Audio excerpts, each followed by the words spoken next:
On Disobedience by Erich Fromm. Chapter 2. Prophets and Priests. It can be said without exaggeration that never was the knowledge of the great ideas produced by the human race as widespread in the world as it is today, and never were those ideas less effective than they are today. The idea of Plato and Aristotle, of the prophets and of Christ, of Spinoza and Kant, are known to millions amongst the educated classes in Europe and America. They are taught at thousands of institutions of higher learning, and some of them are preached in the churches of all denominations everywhere. And all this in a world which follows the principles of unrestricted egotism, which breeds hysterical nationalism, and which is preparing for an insane mass slaughter. How can one explain this discrepancy? Ideas do not influence man deeply when they are only taught as ideas and thoughts. Usually, when presented in such a way, they change other ideas, new thoughts take the place of old thoughts, new words take the place of old words. But all that has happened is a change in concepts and words. Why should it be different? It is exceedingly difficult for a man to be moved by ideas and to grasp a truth.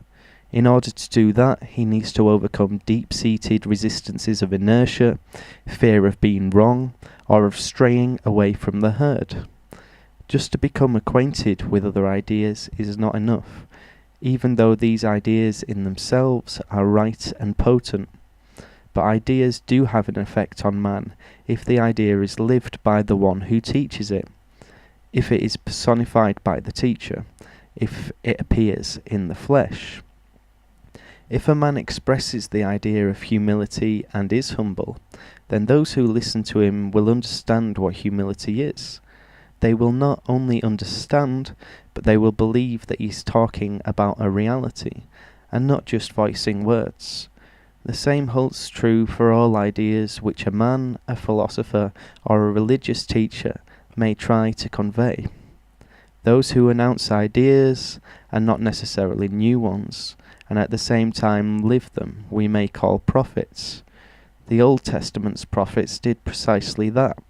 They announced the idea that man had to find an answer to his existence, and that this answer was the development of his reason, of his love, and they taught that humility and justice were inseparably connected with love and reason. They lived what they preached. They did not seek power, but avoided it, not even the power of being a prophet.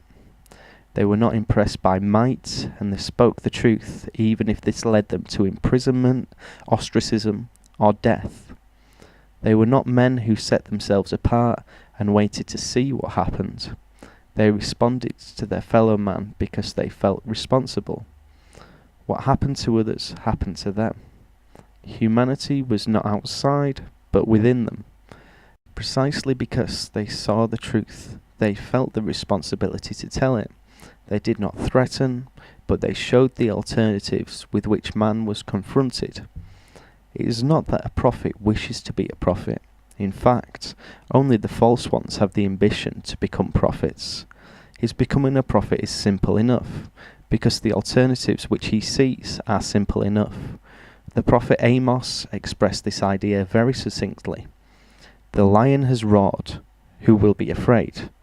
God has spoken, who will not be a prophet? The phrase God has spoken here means simply that the choice has become unmistakably clear. There can be no more doubt. There can be no more evasion.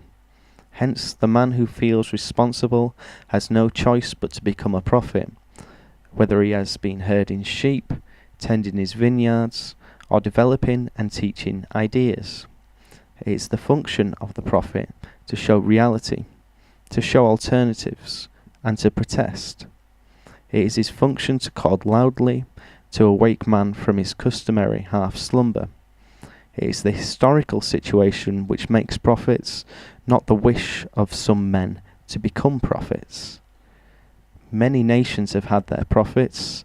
The Buddha lived his teachings, Christ appeared in the flesh, Socrates accorded The Buddha lived his teachings, Christ appeared in the flesh, Socrates died according to his ideas, Spinoza lived them, and they all made a deep imprint on the human race, precisely because their idea was manifest in the flesh of each one of them. Prophets appear only at intervals in the history of humanity. They die and leave their message. The message is accepted by millions, it becomes dear to them.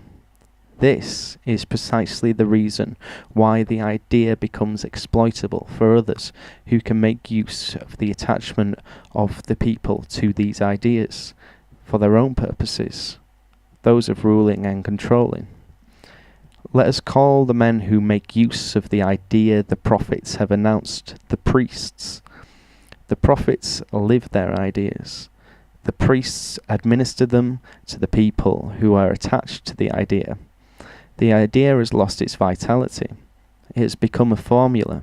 The priests declare that it is very important how the idea is formulated. Naturally, the formulation becomes always important after the experience is dead. How else could one control people by controlling their thoughts unless there is a correct formulation? The priests use the idea to organize men, to control them through controlling the proper expression of the idea.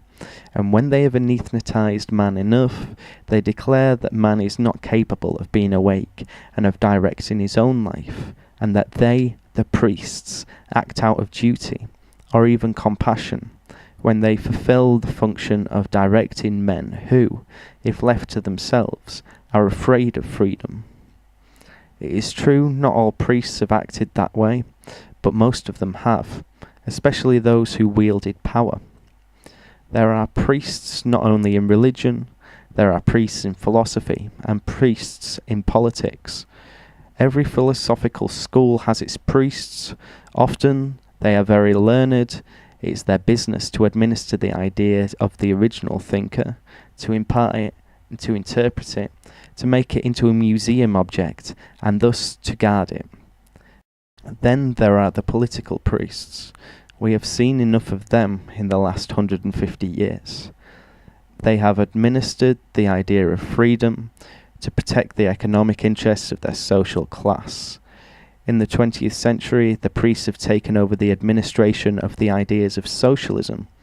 While this idea aimed at the liberation and independence of man, the priests declared in one way or another that man was not capable of being free, or at least that he would not be for a long time. Until then, they were obliged to take over and to decide how the idea was to be formulated, and who was a faithful believer and who was not. The priests usually confuse the people because they claim that they are the successors of the prophet and that they live what they preach.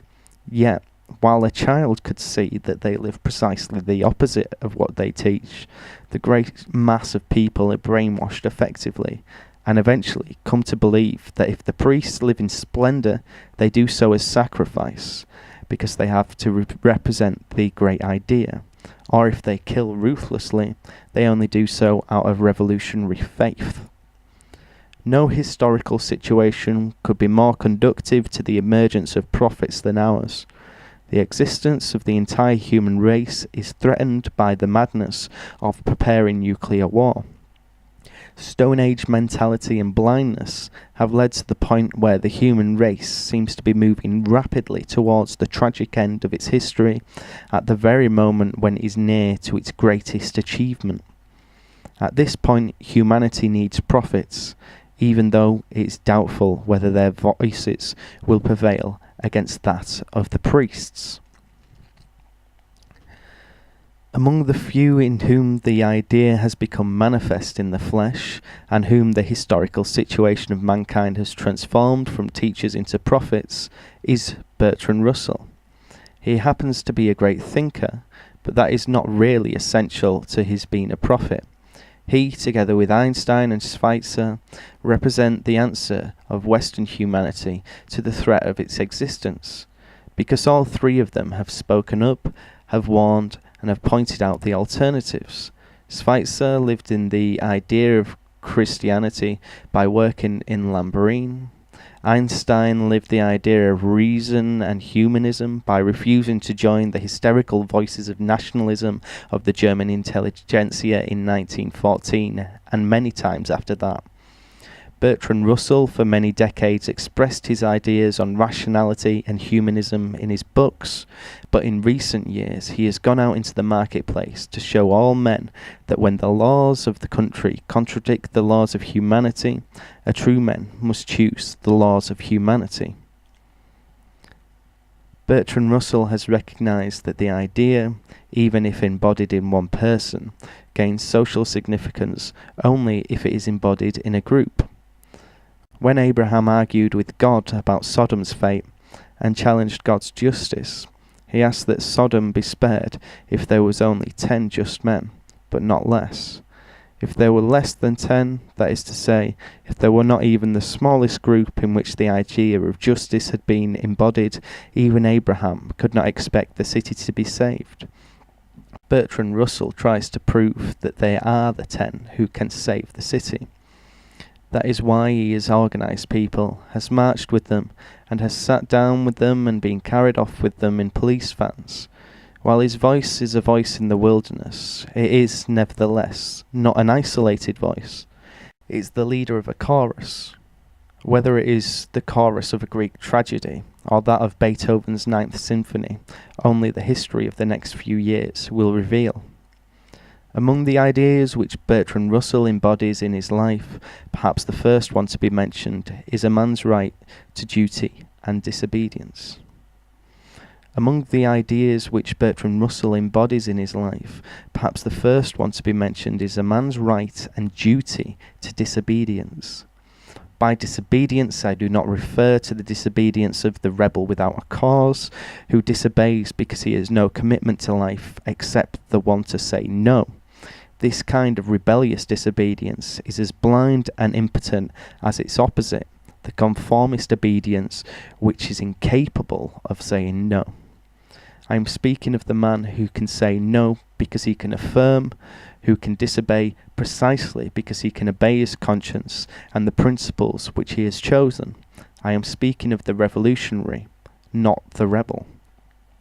In most social systems, obedience is the supreme virtue, disobedience the supreme sin. In fact, in our culture, when most people feel guilty, they are actually feeling afraid because they have been disobedient.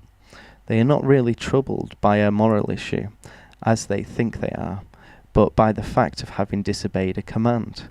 This is not surprising. After all, Christian teaching has interpreted Adam's disobedience as a deed which corrupted him and his seed so fundamentally that only the special act of God's grace could save man from this corruption. This idea was, of course, in accord with the social function of the Church, which supported the power of the rulers by teaching the sinfulness of disobedience. Only those men who took seriously the biblical teachings of humility, brotherliness, and justice rebelled against secular authority, with the result that the Church, more often than not, branded them as rebels and sinners against God. Mainstream Protestantism did not alter this. On the contrary, while the Catholic Church kept alive the awareness of the difference between secular and spiritual authority, Protestantism allied itself with secular power. Luther was only giving the first and drastic expression to this trend when he wrote about the revolutionary German peasants of the 16th century. Therefore, let us everyone who can smite, slay, and stab, secretly or openly, remembering that nothing can be more poisonous, hurtful, or devilish than a rebel. In spite of the vanishing of religious terror, authoritarian political systems continue to make obedience the human cornerstone of their existence. The great revolutions in the 17th and 18th century fought against royal authority, but soon man reverted to making a virtue of obedience to the king's successors, whatever name they took. Where is authority today? In the totalitarian countries, it is overt authority of the state, supported by the strengthening of respect for authority in the family and in the school. The Western democracies, on the other hand, feel proud at having overcome 19th century authoritarianism, but have they? Or has only the character of the authority changed? The century is the century of hierarchically organised bureaucracies in government, business and labour unions. These bureaucracies administer things and men as one. They follow certain principles, especially the economic principle of the balance sheet, quantification, maximal efficiency and profit, and they function essentially as would an electronic computer that has been programmed with these principles. The individual becomes a number, transforms himself into a thing. But just because there is no overt authority, because he is not forced to obey, the individual is under the illusion that he acts voluntarily, that he follows only rational authority. Who can disobey the reasonable? Who can disobey the computer bureaucracy? Who can disobey when he is not even aware of obeying? In the family and in education, the same thing happens. The corruption of the theories of progressive education led to a method where the child is not told what to do, not given orders, nor punished for failure to execute them. The child just expresses himself. But from the first day of his life onward, he is filled with an unholy respect for conformity, with the fear of being different, with the fright of being away from the rest of the herd. The organisation man, thus reared in the family and in the school, and having his education completed in the big organisation, has opinions, but no convictions. He amuses himself, but is unhappy. He is even willing to sacrifice his life and that of his children in voluntary obedience to impersonal and anonymous powers. He accepts the calculation of deaths, which has become so fashionable in discussions on thermonuclear war. Half the population of a country dead, quite acceptable. 2/3 dead, maybe not. The question of disobedience is of vital importance today. While according to the Bible, human history began with an act of disobedience, Adam and Eve, while according to the Greek myths, civilization began with Prometheus's act of disobedience. It is not unlikely that human history will be terminated by an act of obedience, by the obedience to authorities who themselves are obedient to archaic fetishes of state sovereignty, national honour, and military victory, and who will give the orders to push the fatal buttons to those who are obedient to them and to their fetishes. Disobedience, then, in the sense in which we use it here, is an act of the affirmation of reason and will. It is not primarily an attitude directed against something, but for something. For man's capacity to see, to say where he sees, and to refuse to say what he does not see. To do so, he does not need to be aggressive or rebellious. He needs to have his eyes open, to be fully awake, and willing to take the responsibility to open the eyes of those who are in danger of perishing because they are half asleep. Karl Marx once wrote that Prometheus, who said that he would rather be changed to his rock than be the obedient servant of the gods, is the patron saint of all philosophers. This consists in renewing the Promethean function of life itself. Marx's statement points very clearly to the problem of the connection between philosophy and disobedience. Most philosophers were not disobedient to the authorities of their time. Karl Marx once wrote that Prometheus, who said he would rather be chained to his rock than to be the obedient servant of the gods, is the patron saint of all philosophers. This consists in renewing the Promethean function of life itself. Marx's statement points very clearly to the problem of the connection between philosophy and disobedience. Most philosophers were not disobedient to the authorities of their time. Socrates obeyed by dying. Spinoza declined the position of a professor rather than find himself in conflict with authority. Kant was a loyal citizen.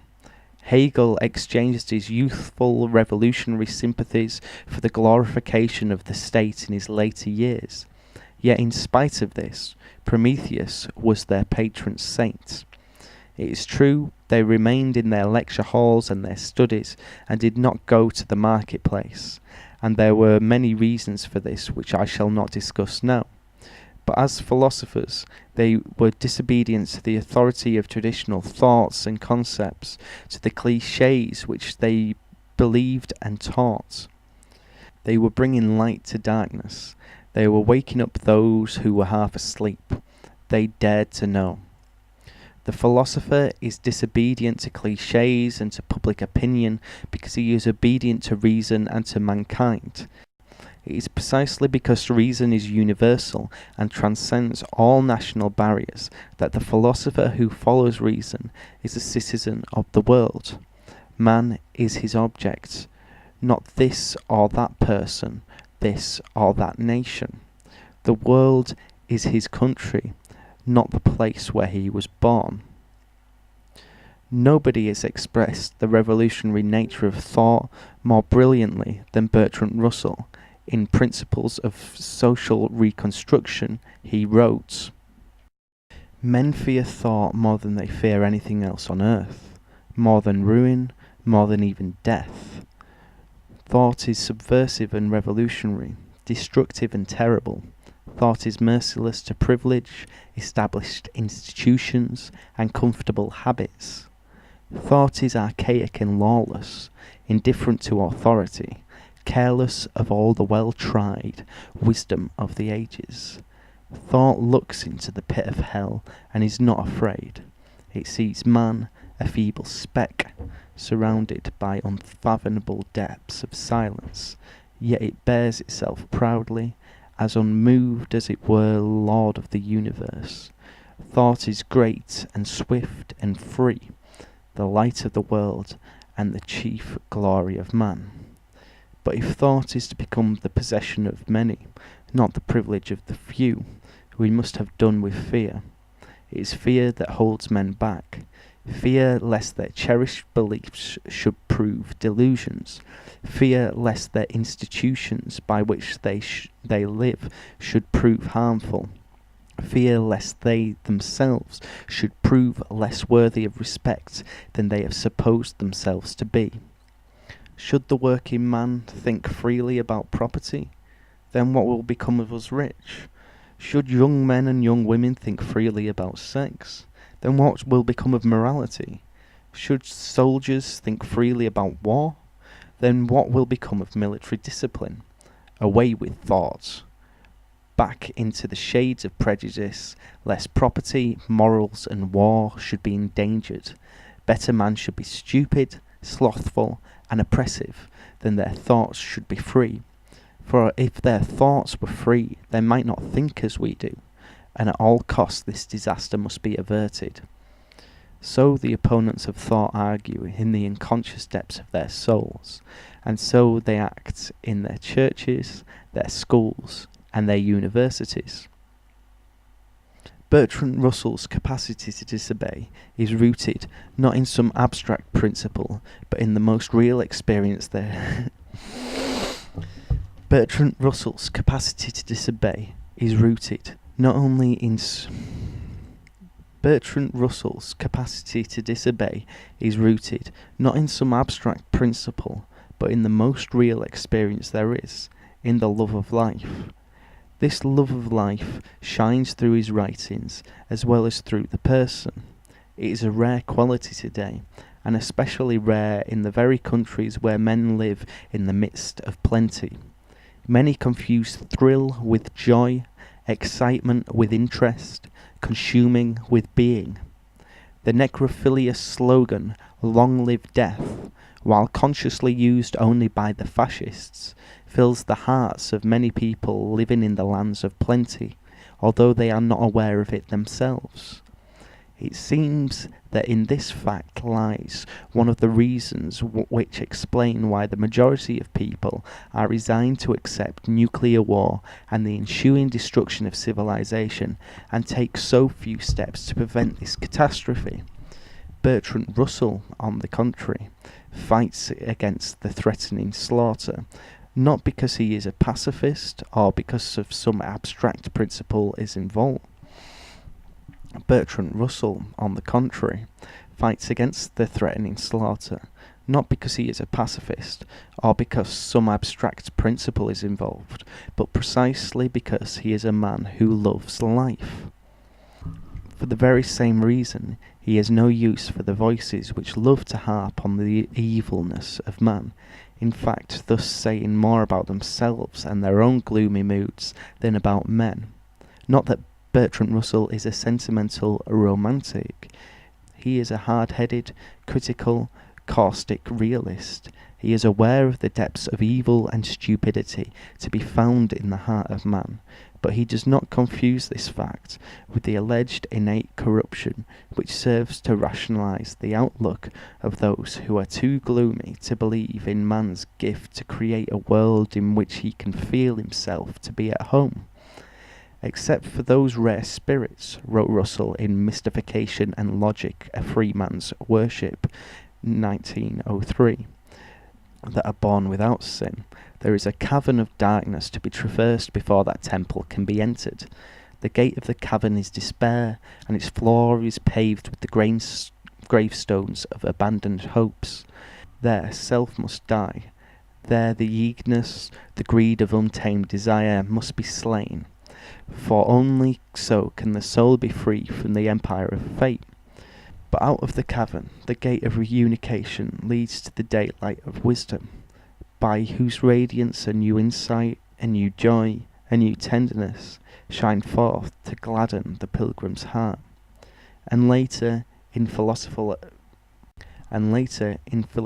Essays, 1910, he wrote, "But for those who feel that life on this planet would be a life in prison if it were not for the windows on a greater world beyond, for those whom a belief in man's omnipotence seems arrogant, who desire rather the stoic freedom that comes with the mastery over the passions than the Napoleonic domination that sees the kingdom of the world at its feet, in a word, to men who do not find man an adequate object of their worship, the pragmatist's world would seem narrow and petty, robbing life of all that gives it value, and making man himself smaller by depriving the universe which he contemplates of all its splendour."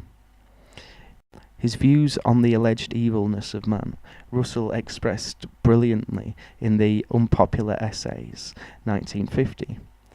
Children, after being limbs of Satan in traditional theology and mystically illuminated angels in the mind of educational reformers, have reverted into being little devils, not theological demons inspired by the evil one, but scientific Freudian abominations inspired by the unconscious. They are, it must be said, far more wicked than they were in the diatribes of the monks. They display in modern textbooks an ingenuity and persistence in sinful imaginings to which in the past there was nothing comparable except St. Anthony. Is all this the objective truth at last? Or is it merely an adult imaginative compensation for being no longer allowed to wallop the little pests? Let the Freudians answer, each for the others. One more quotation from Russell's writings which shows how deeply this humanist thinker has experienced this joy of living. The lover, he wrote in the Scientific Outlook, the poet and the mystic find a fuller satisfaction than the seeker after power can ever know, since they can retain the objects of their love, whereas the seeker after power must be perpetually engaged in some fresh manipulation if he is not to suffer from a sense of emptiness. When I come to die, I shall not feel I have lived in vain. I have seen the earth turn red at evening, the dew sparkling in the morning, and the snow shining from under a frosty sun. I have seen the earth turn red in the evening, the dew sparkle in the morning, and the snow shining under a frosty sun. I have smelt rain after drought. I have heard the stormy Atlantic beat upon the granite shores of Cornwall. Science may bestow these and other joys among more people than could otherwise enjoy them. If so, its power would be wisely used. But when it takes out of life the moments to which life owes its values, science will not deserve admiration. But when it takes out of life the moments to which life owes its values, science will not deserve admiration, however cleverly and however elaborately it may lead men along the road to despair. Bertrand Russell is a scholar, a man who believes in reason, but how different he is from the many men whose profession is the same, scholarship. With these, the thing that counts is the intellectual grasp of the world. They feel certain that their intellect exhausts reality, and that there is nothing of significance which cannot be grasped by it. They are sceptical towards everything which can be not caught in an intellectual formula, but they are naively unskeptical towards their own scientific approach. They are more interested in the results of their thoughts than in the process of enlightenment which occurs in the inquiring person. Russell spoke of this kind of intellectual procedure when discussing pragmatism in his philosophical essays. Pragmatism, he wrote, appeals to the temper of mind which finds on the surface of this planet the whole of its imaginative material, which feels confident of its progress and unaware of non-human limitations to human power, which loves battle with all the attendant risks, because it has no real doubt that it will ever achieve victory, which desires religion as it desires railways and electric lights, as a comfort and a help in the affairs of this world, not as providing non-human objects to satisfy the hunger for perfection and for something to be worshipped without reserve. For Russell, in contrast to the pragmatist, rational thought is not the quest for certainty, but an adventure, an act of self-liberation and courage, which changes the thinker by making him more awake and more alive. Bertrand Russell is a man of faith, not of faith in the theological sense, but of faith. Bertrand Russell is a man of faith, not of faith in the theological sense, but of faith in the power of reason, faith in man's capacity to create his own paradise through his own efforts.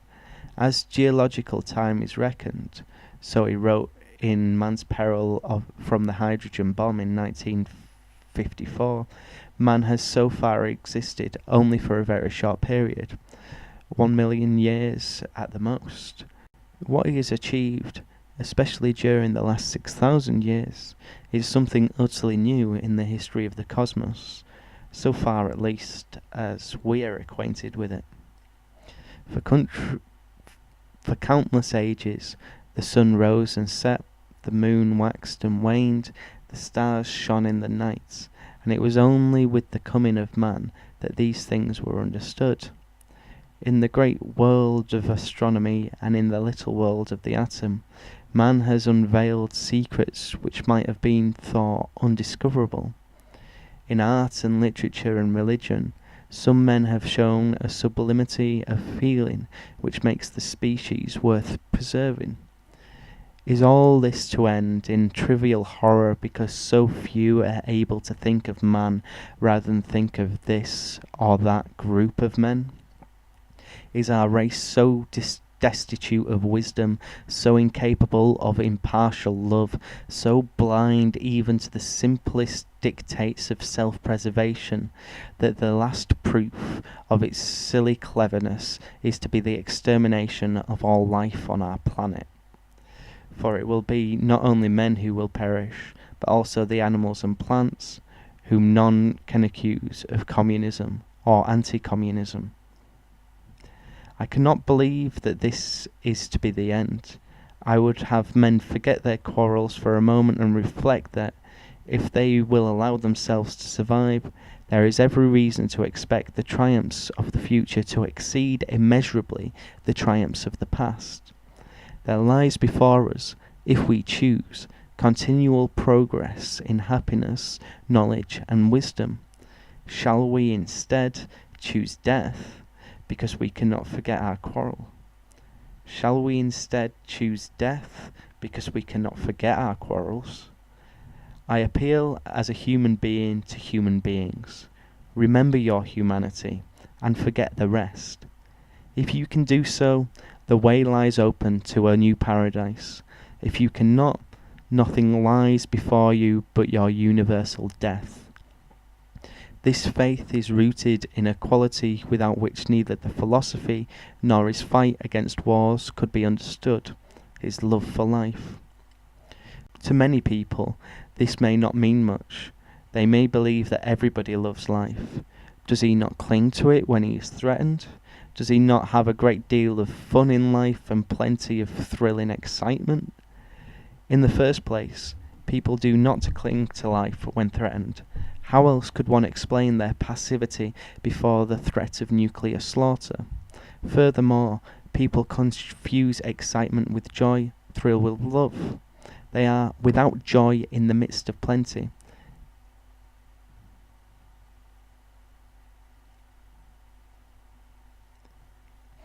In the first place, people do not cling to life when it is threatened.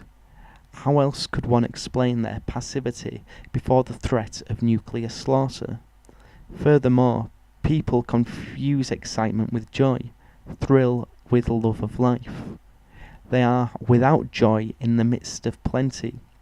The fact is that all virtues for which capitalism is praised, individual initiative, the readiness to take risks, independence, have long disappeared from the industrial society and are to be found mainly in westerns and among gangsters, in bureaucratized, centralized institutions, regardless of ideology.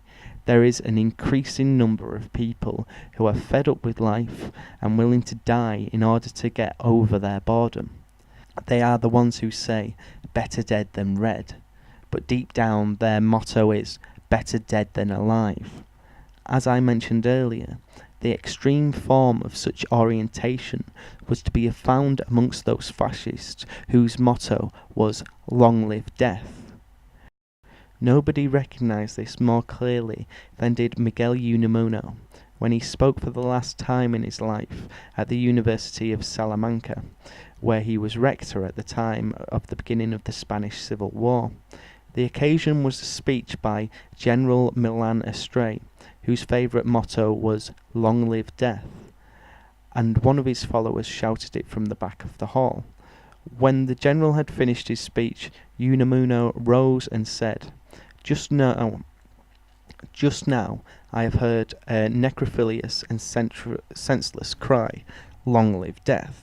And I, who have spent my life shaping paradoxes which have aroused the uncomprehending anger of others, I must tell you, as an expert authority, that this outlandish paradox is repellent to me. General Milan Estrella is a cripple. Let it be said without any slighting undertone. He is a war invalid. So was Cervantes. Unfortunately, there are too many cripples in Spain just now, and soon there will be even more of them if God does not come to our aid. It pains me to think that General Milan Estrella should dictate the pattern of mass psychology. A cripple who lacks the spiritual greatness of a Cervantes is wont to seek ominous relief in causing mutilation around him. At this, Milan Estrella was unable to restrain himself any longer. Down with intelligence, he shouted, long live death. There was a clamour of support for this amongst the phalangists, but Unamuno went on. This is the temple of the intellect, and I am its high priest. It is you who profane its sacred precincts. You will win because you have more than enough brute force, but you will not convince. For to convince, you need to persuade, and in order to persuade, you need what you lack, reason and right in the struggle. I consider it futile to exhort you to think of Spain. I have done. However, the attraction of death, which Immuno called necrophilia, is not a product of fascist thought alone.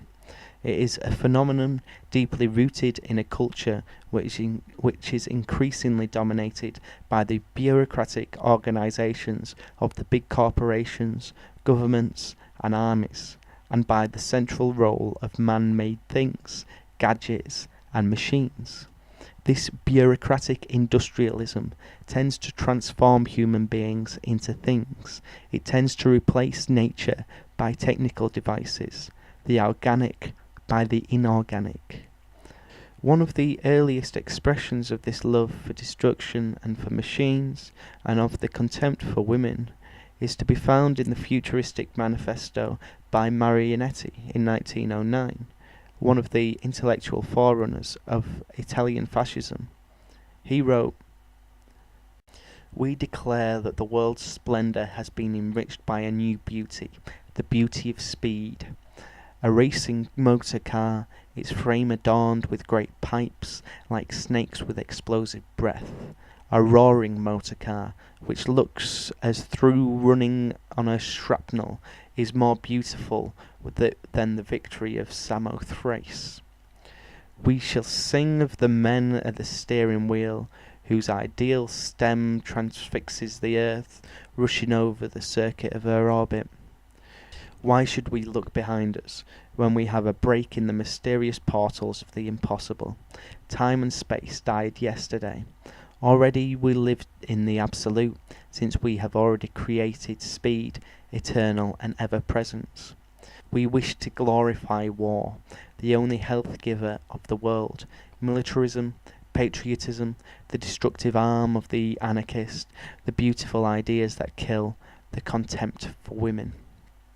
We wish to destroy the museums, the libraries, to fight against moralism, feminism, and all opportunity. We wish to destroy the museums, the libraries, to fight against moralism, feminism, and all opportunistic and utilitarian meannesses. There is indeed no greater distinction amongst human beings than that between those who love life and those who love death. The love of death. There is indeed no greater distinction among human beings than that between those who love life and those who love death. This love of death is a typically human acquisition. Man is the only animal that can be bored. He is the only animal that can love death. While the impotent man, I am not referring to sexual impotence, cannot create life, he can destroy it, and thus transcend it. The love of death in the midst of living is the ultimate perversion. The love of death in the midst of living is the ultimate perversion. There are some who are the true necrophiles, and they salute war and promote it, even though they are mostly not aware of their motivation and rationalize their desires as serving life, honor, or freedom. They are probably the minority, but there are many who have never made the choice between life and death, and who have escaped in busyness in order to hide this. They do not salute destruction, but they also do not salute life. They lack the joy of life which would be necessary to oppose war vigorously. Goethe once said that the most profound distinction between various historical periods is that between belief and disbelief, and added that all epochs which belief dominates are brilliant, uplifting and fruitful, while those in which disbelief dominates vanish because nobody cares to devote himself to the unfruitful. The belief Goethe spoke of is deeply rooted in the love of life. Cultures which create the conditions for loving life are also cultures of belief. Those which cannot create this love also cannot create belief. Bertrand Russell is a man of belief. In reading his books and watching his activities for peace, his love of life seems to me the mainspring of his whole person. He warns the world of impending doom precisely as the prophets did, because he loves life and all its forms and manifestations. He, again like the prophets, is not a determinist who claims that the historical future is already determined. He is an alternativist who sees that what is determined are certain limited and ascertainable alternatives. Our alternative is that between the end of the nuclear arms race and destruction. Whether the voice of this prophet will win over the voices of doom and weariness depends on the degree of vitality the world, and especially the younger generation, has preserved. If we are to perish, we cannot claim to have not been warned. End chapter 2.